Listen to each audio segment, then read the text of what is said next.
রাজা স্টোর্সের পক্ষ থেকে আমি অমিত কুমার মন্ডল সঙ্গে বাল্যকালে ছোট্টবেলাকার ওয়ানে পড়া এক বান্ধবী হঠাৎ করে ক্লাসের মধ্যে হয়ে গেল আলাপ।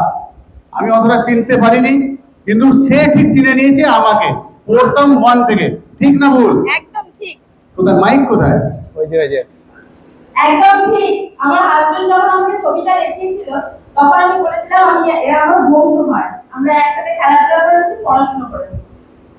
কিন্তু একটা ভালো জিনিস দেখো, যখন আমার বয়স তখন 6.5 বছর, তাই এরকমই হবে তো, মানে সেই সময় আমি বলেছিলাম আমার জন্য একটা মক ক্লাসের মধ্যে আমার ছবি দিয়ে একটু ক্লাস বানিয়ে দিবি, তো তখন তুই বলতাম। ঠিক মনে রেখেছে, 37 বছর পর নিয়ে এসছে। না গো, একটু ইয়ার্কি মারলাম, খুব ভালোবেসে বানিয়ে এনেছে। কি এটা দেখি, বাহ আমি ট্রেনিং নিয়েছি এটা। বাহ বাহ, ভালোবাসার দুনিয়াতে রাজা স্টোরস এর পক্ষ থেকে অমিত কুমার। দেখো দারুন দারুন বাইকটা দেখেছো? এটা আমি আর ভাই খুব সুন্দর।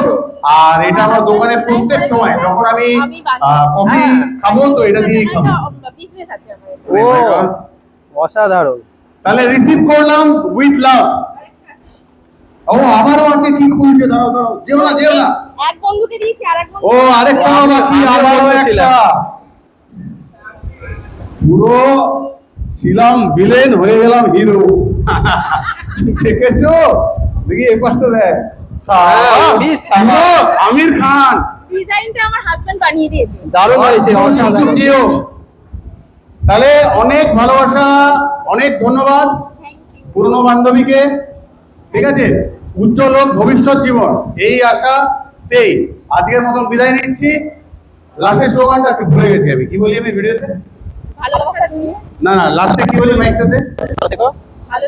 জোরে ভালো থেকো। বলো। ভালো থেকো, সুস্থ থেকো। টাটা।